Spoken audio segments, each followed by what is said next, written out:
guys, it's time to do another movie review. Boy oh boy do I have a lot of thoughts and feelings for this one. Because, it's time to talk about Birth of the Beatles. This arguably might be the first of the biopics, at least where the Beatles are concerned. It was made in 1979, which blows my fucking mind, thinking about the fact that John Lennon was still walking this earth when this movie came out. There is a distinct possibility John Lennon watched this fucking movie. And I would love to have been a fly on the wall, to have, picked his brain, just to have known his freaking thoughts on this damn movie. Just, oh my god. I remember first seeing this movie when I was about, maybe 10, 11. I probably haven't seen it since I was 12, though, up until I just rewatched it upon realizing the whole thing is on YouTube. The uncut European version, if you're looking for it, that would be the one to watch. So, oh my god. So back in the day, when I didn't have cable at home, and the only way I ever saw stuff on cable was whenever I went over to either of my grandparents' houses. So my grandpa, he'd channel surf all the dang time. And he would come across this movie pretty frequently, and knowing how I am about the Beatles, he was like, "Hey Jen, look what's on." And he would put it on.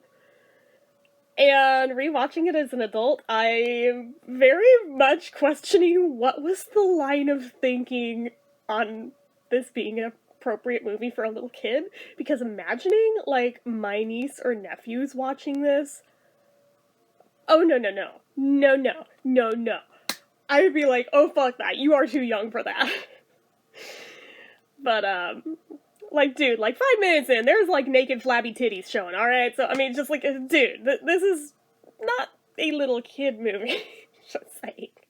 And that is, the least of the issues with this. And yes, even as a 10-year-old fucking child, I remember sitting there nitpicking the absolute crap out of this movie every time it was on and practically rage quitting over how wrong they got everything.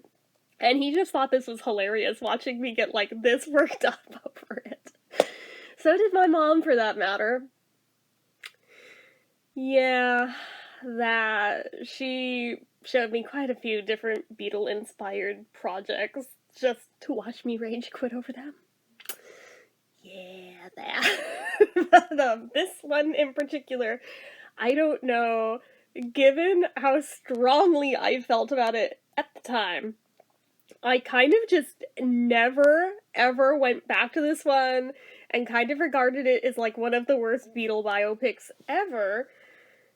Until revisiting it, I'm kind of yeah, it's bad, but there's definitely worse I've seen. Holy fuck. I mean, now, revisiting it, for as bad as it is, it may not even be in the handful of worst offenders, is the worst part. I've seen so much worse now, to where I'm it almost seems not so bad just by comparison. But looking at it on its own as its own individual thing, oh, it is terrible. It is a shit show. An absolute fucking shit show. The Beatles tribute band Rain did all the music in this. And I adore them, but what the fuck were you guys thinking? Why would you want your names attached to this project? Although, to be fair, watching this as a little kid, apparently it sounded convincing enough to where I didn't realize those weren't the actual Beatle tracks. Hearing it now, I'm oh yeah, that's not even that close, but as a little kid, apparently it was close enough to where I didn't even realize it, so my bad. I also didn't realize Dick Clark was the person behind this travesty. Dick Clark, I expected better from you. What the fuck? What the fuck, sir? So,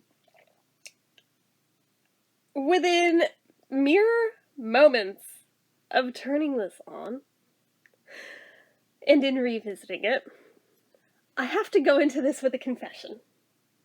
I had so many conniptions rewatching this that I kept having to pause it and just stop and walk away for a little bit and come back to it so that I wouldn't have a complete fucking rage meltdown thing over it.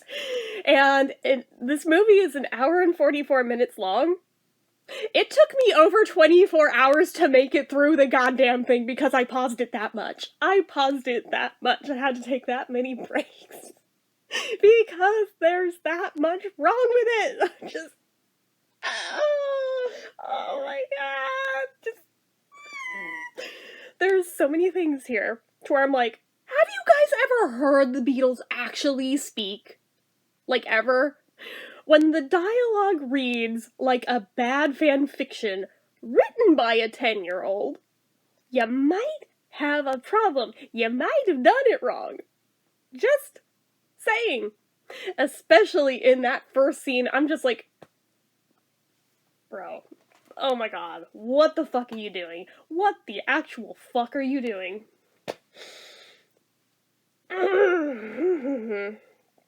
So many issues with the dialogue. Because when it's not sounding like a badly written fanfic version of the Beatles, oh, they're literally just taking random quotes from either, like, a line of a song, or from, like, A Hard Day's Night. Usually it's A Hard Day's Night they were pulling their references from, and just casually throwing them into conversations like it's nothing, like, ha, look, see, we did the thing, look how clever we are, you totally get it, that's a Beatle thing, right? Yeah, because these are the Beatles, they totally talk like that, right? Yeah! Even though, not at all.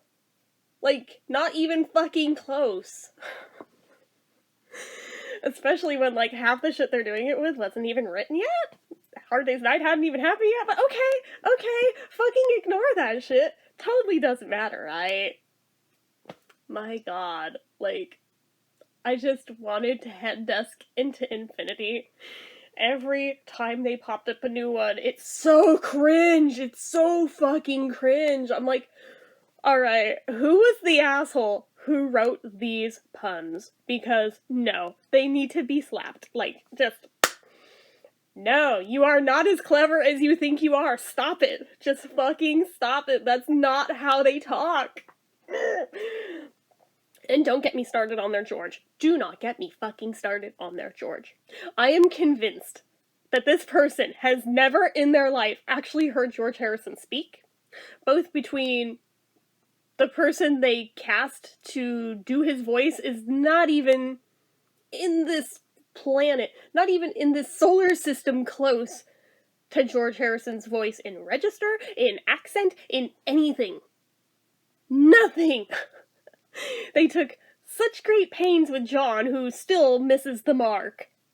They kind of tried with Paul, but you can totally get this vibe that the people behind this movie are Team Lennon.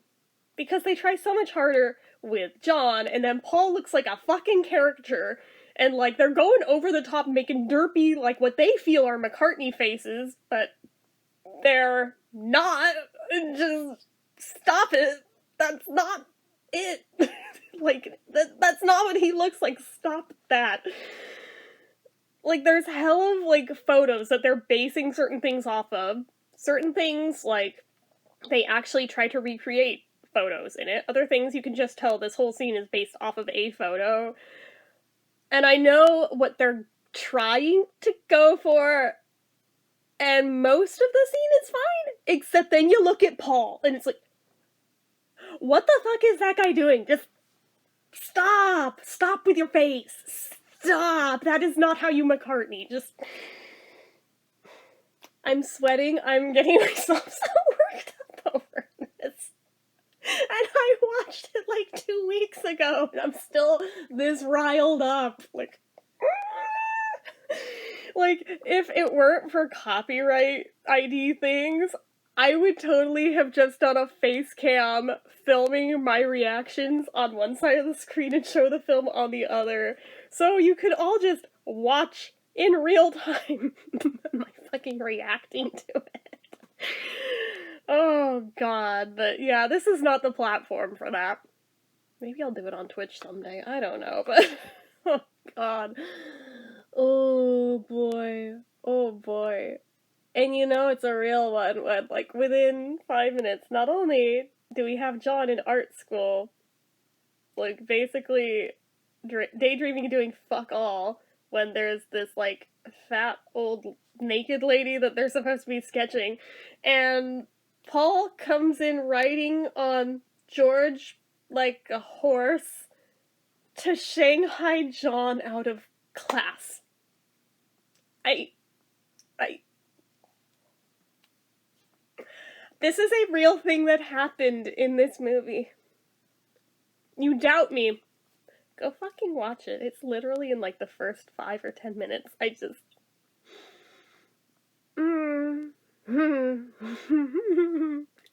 Yeah, it's like that. I just... God, it's so bad. It's so fucking bad. Oh, okay, so... Factually, I mean, they kind of have like a 50-50 shot with the course of events going down versus creative liberties or watering things down. Like, they totally changed the whole thing with, yes, George got deported for being underage, but they didn't all, like, go racing for his birth certificate and then light the fucking club on fire with knocking over a candle, and that's why they all got deported. No, the rest of their asses got deported because Paul tacked a condom to the wall and lit that shit on fire on purpose. Yeah. Had nothing to do with George. So I'm like, this could have been a more interesting scene, but you wanted to go the dramatic route. You chose violence today. Alright, so... Anyway. This is why we can't have nice things. There's certain things where, like, you can tell they based certain locations off of photos they've seen, and they did a pretty good job at recreating them.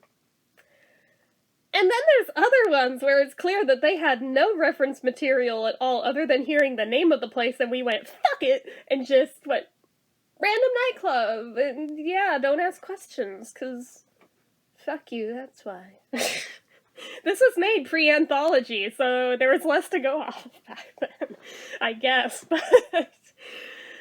My goodness, this damn movie, I just can't. And yet, it's almost like you can practically see the order they filmed it in order of, most of it must have been chronologically, is my gut instinct on this. Because it's like, it started out being so inaccurate they had like no grasp on trying to act or sound like the Beatles at all. But the further in they get, they start kind of getting it down. But then the ending of it, it's like they backpedal. It's like, oh yeah, we totally forgot how to act like the Beatles again. So it's like, okay, I can basically see the order you filmed this in. Like, the longer they were at it, they got a little better at it, but... just... Parts of it are so painfully cringy terrible. However, I will give it one thing. One thing that makes it unique, that stands apart from, like, every other Beatles biopic I've ever seen, or recreation of events I've ever seen. This is basically the only Beatles thing ever that did not portray Ringo as a human version of the Beatles cartoon series version of Ringo. This one actually did a pretty good job, especially, like, their first sighting of Ringo, when he's still with Rory, Storm, and the Hurricanes, which, actually, they also did a pretty good job of recreating that. I will give credit where credit's due. They did a good job with that. So maybe they're also Team Ringo. Like, you don't see that too often, but alright. But, like, the first time you see him, he's all, like, he's got the beard and everything. I'm like, holy shit! Okay. And those first few scenes with him when he speaks, I'm like, you did your homework. You sound a lot like him, sir. I think when I watched this as a kid, those scenes were convincing enough to where I was like, they got actual Ringo. But now I'm like, no, that's not really Ringo, but Ooh, they did get really close, though. All right. But then once they Beatlefy him up, I'm like, oh, okay, now you... all right, not as good here. But the Rory Storm version, Ringo, top marks. All right, you know what? I've never seen in any other recreation them nail it like that. So, it's just weird that he got his voice so spot on in that scene, but then in the later scenes, not so much. I'm like, what happened? Maybe that's another one of those things where it was filmed out of sequence, where the actual Beatles scenes, then maybe they filmed those first, and then they backpedaled and added in the Rory Storm ones later. I don't know. But, also, can we talk about their, version of Brian Epstein?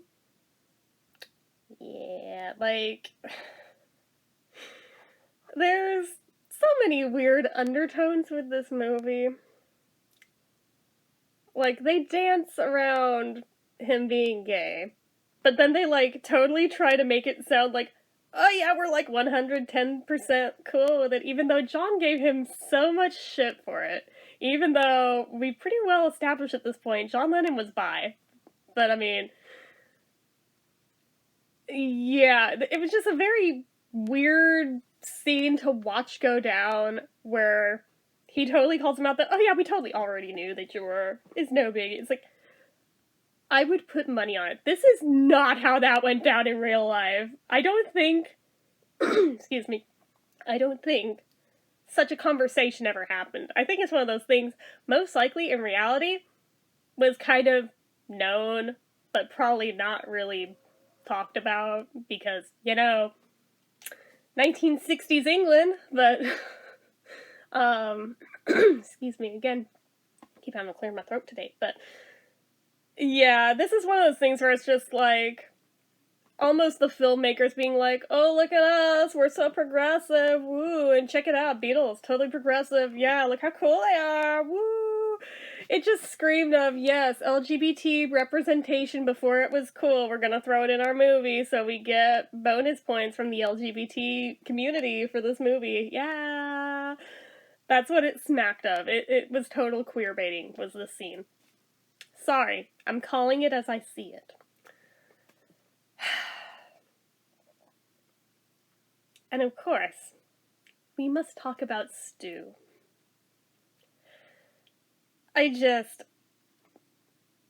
Just like with most films involving the early Beatles, so much focus gets put on Stu because they really want to play up the whole tragedy of he died so young and so sudden, and like, the way this one did it, I feel like a shitty person, but the way they did it, I laughed my ass off at how cheesy it was. Because they have Asper run in and just dramatically, Stu's dead! And then the, like, most dramatic ass music. Ta-da! I'm not even joking, I was like, that is, like, the worst thing I've ever seen. Holy shit. Holy shit. I almost love it because it's so bad. Not to mention, the actual death scene itself. Oh yeah, you should see a doctor. Don't want to see a doctor. You should see a doctor. Keeled over dead. On the spot. The fuck was that? Just, again, 99.9% positive that is not how this went down. But just, that being their interpretation of this, I'm like, and just the dramatic way he falls, like, boom. I was like, what the fuck? What the fuck was that? What the fuck was that? Just,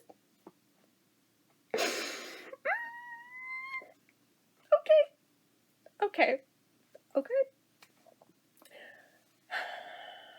Deep breaths. And they're Pete Best. Holy fucking shit. They're fucking Pete Best. Like, I am positive they have never, ever in their life seen a photo of Pete Best, because their interpretation of him, had they not said his name, I don't think anyone would have known who the fuck that's supposed to be, because in no way, shape, form, or universe does this look anything like Pete Best. Looks a lot like Liza Minnelli's third husband, but nothing like Pete Best. I remember even, like, stopping and screen capping this and getting a picture of real Pete Best and sending it to my sister. I was like, I am positive you know what Pete Best looks like, but in case you don't, here's what he looks like. Now here's what this movie made him look like. And even she was like, what the hell? And I was like, I know. It's so bad. It's so fucking bad. Like, they just, like, by this point, they're just like, fuck it. No one even cares about Pete Best. Fuck it. We don't even, like, need to make it look like him or anything. Fuck it. It's just Pete Best. Fuck Pete Best. It's basically the attitude I got out of them trying so little on who they got for Pete Best. Poor Pete Best, though. Like, honestly, he has gotten the shit end of the stick on so many things in life. Like, it must suck so hard to be him. Except when those royalties from the anthology come in, but I mean, other than that, you know, it must really suck to be him. Oh god, but their interpretation of him in this movie, even though I am 100% a Ringo girl, even I was like, I am offended on behalf of Pete Best. And I don't even like Pete Best, but Jesus Christ, they gave no fucks when casting this guy. Oh my god. I have no words. Like, fucking A, dude. Let us not even start on their song choices for the film. Some of which, for the time periods they were being played, these songs were not written yet. Fuck. What the hell? It's like, you did homework for about 5 minutes to get some random quotes from Hard Day's Night and some songs. Got, like, the loosest base early history of the Beatles and went, fuck it, creative liberties time. We're just gonna skate off on that. I know it was 1979. I know there was no other Beatle biopics to compare it to at the time. But we are in 2021 now, and there are other ones to compare it to, and there are so many other things, documentaries, all sorts of shit to compare it to now. And yeah, I am judging so fucking hard. But the fact that by this point, I have seen so many that are so much worse, my brain implodes at the very thought. So of course I'm gonna review them all, because apparently I hate myself. Oh god, this movie's bad though, but like, it has a few moments in it that are redeeming, but they're few and far between. But if you want to watch something that's just so painfully cringy bad to laugh at it, oh, it's fantastic for that. It is fan-fucking-tastic for that. But for its actual intended purpose, god no, it is a shit show. I knew it at 10, and rewatching it as an adult, I apparently was not wrong to feel that way. As a kid, I was very much correct. And I am way better educated now than I was back then, and I still very much feel that way. Even more so now than I did back then. I'm like, Jesus Christ, how did this get made? How did this get made? Really, though? And again, Rain, you're better than this. Why? Why did you tie yourselves to this project? Why, my babies, why? Anyway, I don't even know that I can give a number rating to this. I don't think I can. I think it's just an utter shit show with a few redeeming moments, but most of it. Can we not? Can we fucking not? I think that is my takeaway on this one. Is just, can we fucking not? So I'm just gonna leave it at that.